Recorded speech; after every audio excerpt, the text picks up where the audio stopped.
I apologize, folks, for starting the meeting a little bit later than I really wanted to. Some last-minute discussion out in the hallway. I will call this meeting to order at 7:04. Tonight is actually a continuation of the meeting of February 7th. And we're here to give the final vote to the applicant, which is the NCDC for variance. February 4th. February 4th, thank you. For the NCDC, who's requested a variance, area variance for 151 units in the mills. And what I'm going to do now is pass out the decision, which was we put together based on all of the board's input and drafted by Diane Hardy, who then we sent it over to our legal department, who has reviewed it. And there are copies right there for the public. And yeah, make sure the NCDC members get their copies too first.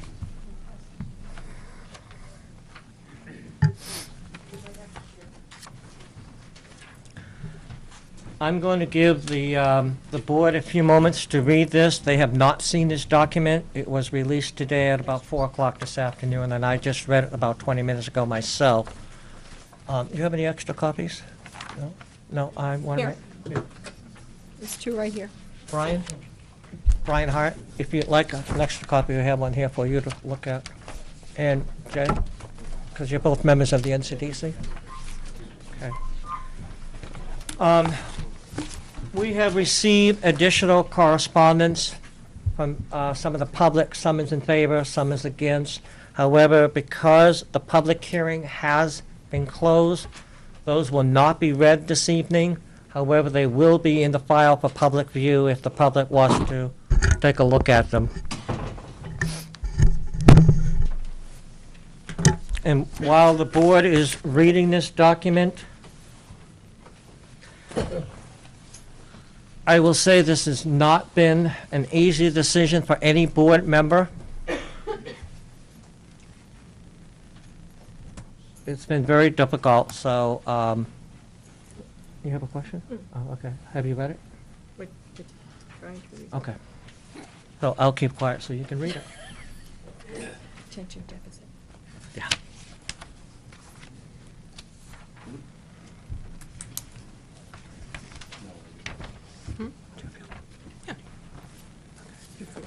Do you want to wait a few minutes?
Please let me know when you're ready. You all set?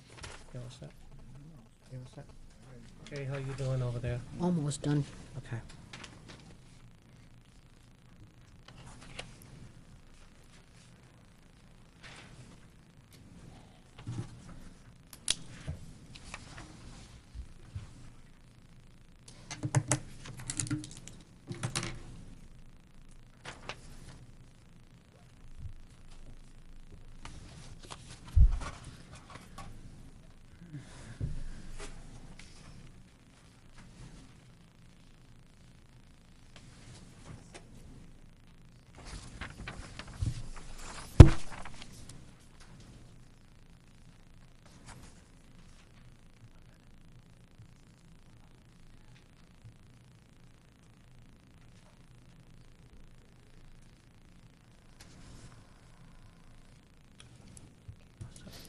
Okay, all the board members have had a chance to read this. I will then ask Diane Hardy, our staff person, to read this to the public.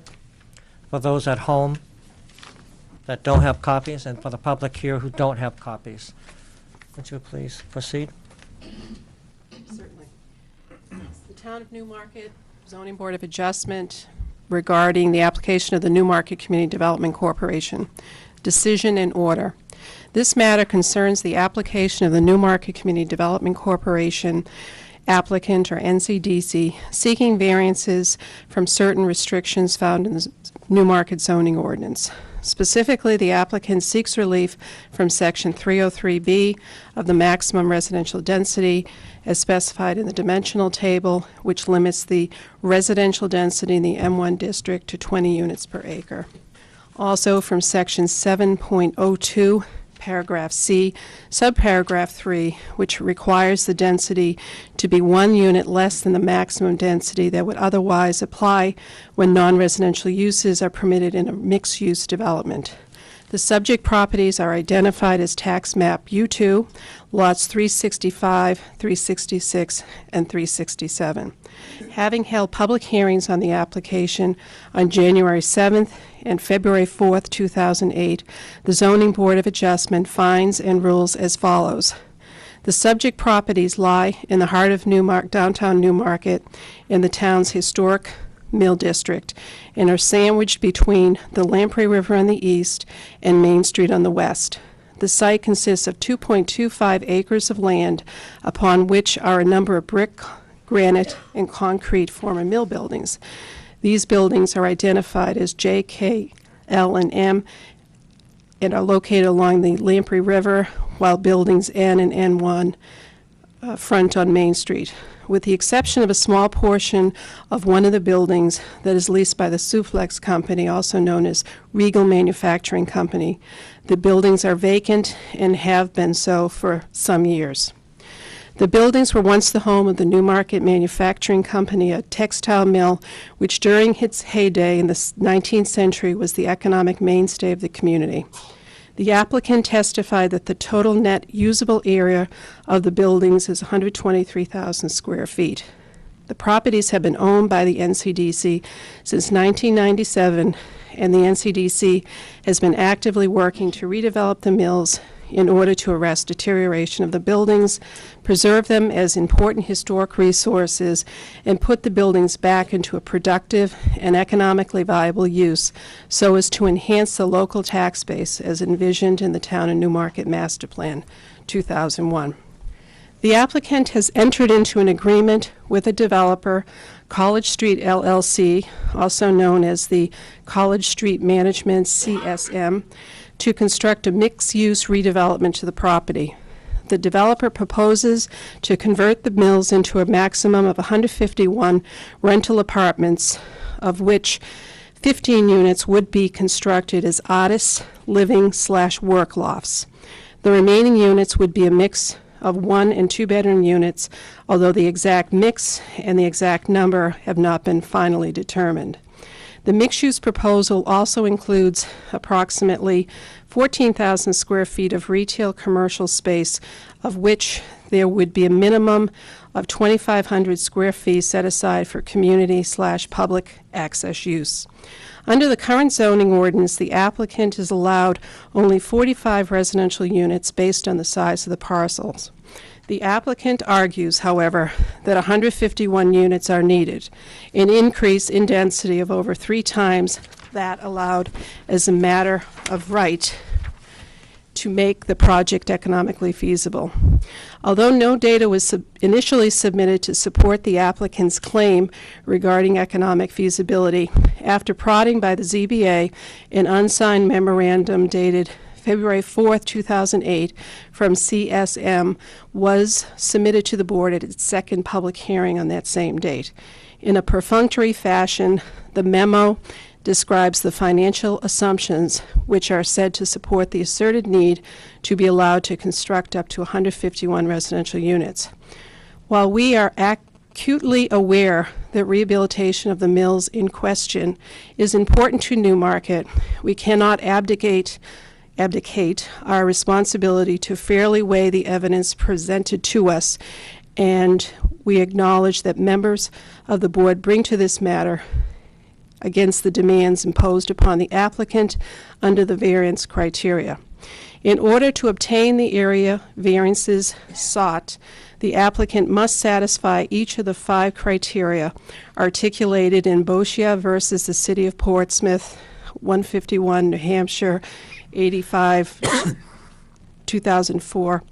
After holding the 2 public hearings at which the ZBA received testimony and evidence from the applicant, CSM, and members of the public, for the reasons stated below, the board reluctantly finds and rules that the applicant has failed to carry its burden to demonstrate that 1, granting of the variances would not be contrary to the public interest, and 2, that granting the variances would be consistent with the spirit of the zoning ordinance.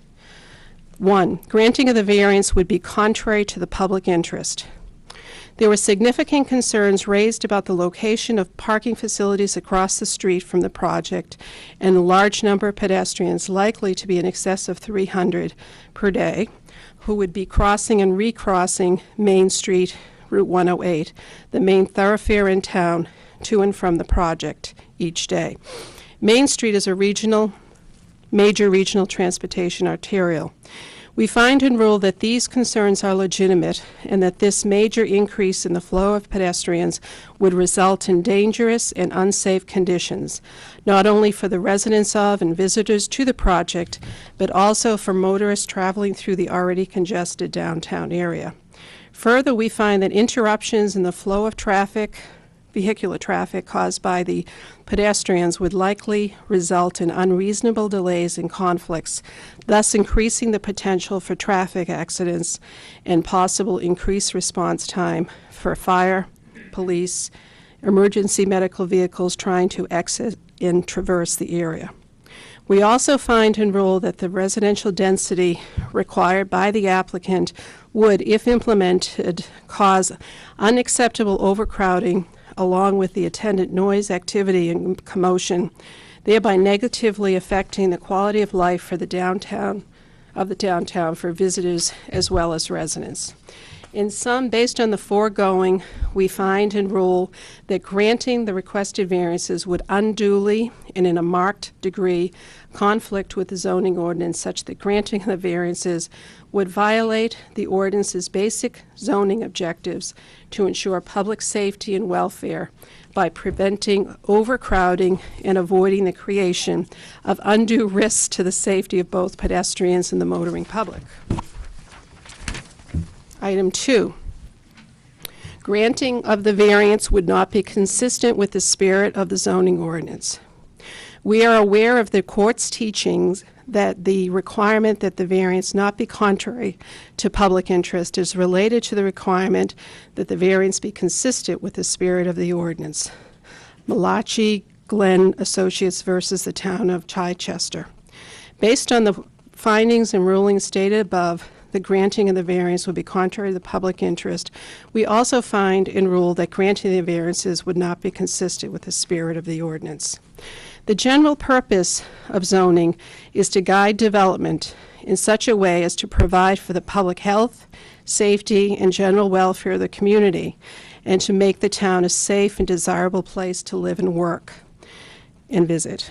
As seen above, we find and rule that the increase of pedestrian and vehicular congestion in the downtown that would result from the implementation of the proposed project would result in overcrowding of the land and an undue concentration of population in a small geographic area.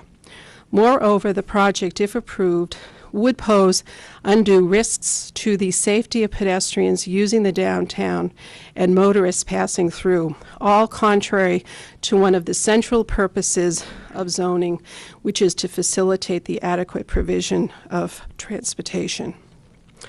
While the applicant is correct to point out that the ordinance allows a much higher residential density, 20 units per acre, in the subject M1 district than in other areas of the town, the fact does not require the conclusion that the requested increase in density to some 61 residential units per acre, 3 times that allowed under the ordinance, must be consistent with the spirit of the ordinance or with statements in the town's master plan. Indeed, because of the negative impacts that we have previously described, we find and rule that granting the requested variances would not be consistent with the spirit of the ordinance. The role of the planning board. The applicant and others in favor of the project do not, as a general matter, dispute that the residential density sought has the potential to cause the negative impacts we have described as to pedestrian and vehicular traffic. They counter those concerns with pledges that if we will only grant the variances, they will come up with measures to mitigate those impacts when they are before the planning board for site plan approval. We assume these assurances are offered in good faith, and it is tempting to say yes to the application. However, we do not think such a course of conduct on our part would be either intellectually honest or consistent with New Hampshire law. We are charged with the obligation to apply the facts as we understand them to the law that governs the particular form of relief that a given applicant seeks from this board. In that regard, we are guided by the court's teachings in Tidd versus the town of Alton, 2002. That case involved a challenge to the ZBA's grant of a special exception that would allow the development of a campground in the face of serious traffic hazards that had been identified during the ZBA's hearings. The ZBA granted the special exception with the condition that traffic hazards must be addressed by the planning board and or by the New Hampshire Department of Transportation. But the Superior Court and the New Hampshire Supreme Court reversed the grant of the special exception. In doing so, the courts held in essence that the ZBA is not allowed to rely on the assumption that other local boards or officials or state agencies will address problems that would otherwise prevent the ZBA from granting relief. In other words, the Tidd case is a reminder to us that the facts presented must allow the ZBA to find in favor of the applicant on each and every criteria which must be met by the applicant to allow us to grant the requested relief. On the facts in this case, we are simply unable to find in favor of the applicant on the 2 variance criteria discussed above. For all of the foregoing reasons, the application for area variances is denied. This decision in order, adopted by the vote of the Newmarket Zoning Board of Adjustment at a duly noticed public hearing held on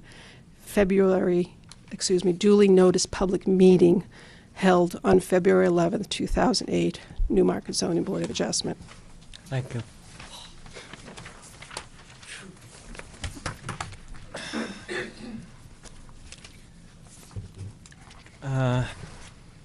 Do I have a motion from the board to deny this application as read? Do I have a second? Second. Okay, the board has made its final decision. again, I will say publicly, this has not been an easy decision. You have to take a vote. Yeah, I will. I just want to make this comment. It's not been easy, not at all, not for any of us. I know I was up most of the night thinking about this, and it's not easy at all. So, Erica, would you do the roll call, please? Aye. I couldn't hear. This is, if you want to This is a deny vote. this, that's Yes, what sir. this is, the vote. Yes means I deny it, right? No, Yep. Wait a minute. No. she's asking if yes means she denies it. And that is Yes. Yes. So she's denying I it. do. Oh, okay. Thank you. Yeah, and that's what he said, and that's what she said. And you? Aye. All right, Nay. Nay. thank you. Aye. Thank you, board members, for your hard work. And again, it's not easy. Motion to adjourn? What? You have minutes you'd like to Oh, approve? yeah, let's do minutes. Oh, do we don't have minutes? Yes, we do. We do. Yes, we do. Where are those? I didn't see those, sorry. Well, they just came out. Yeah, you haven't even had a chance to read them, so I don't want to approve them tonight. Diane, we haven't had a chance to read them. Okay, but there were minutes from the last meeting? Right, but we haven't had a chance to read them and go through them. But I also noticed, Chris Bolt was, oh, wait, so we're adjourning then? We're not going to do the minutes? No, Okay. we're not going to do the minutes. So I need a motion to adjourn. Second. All those in favor? Aye. Okay. Thank you. I also noticed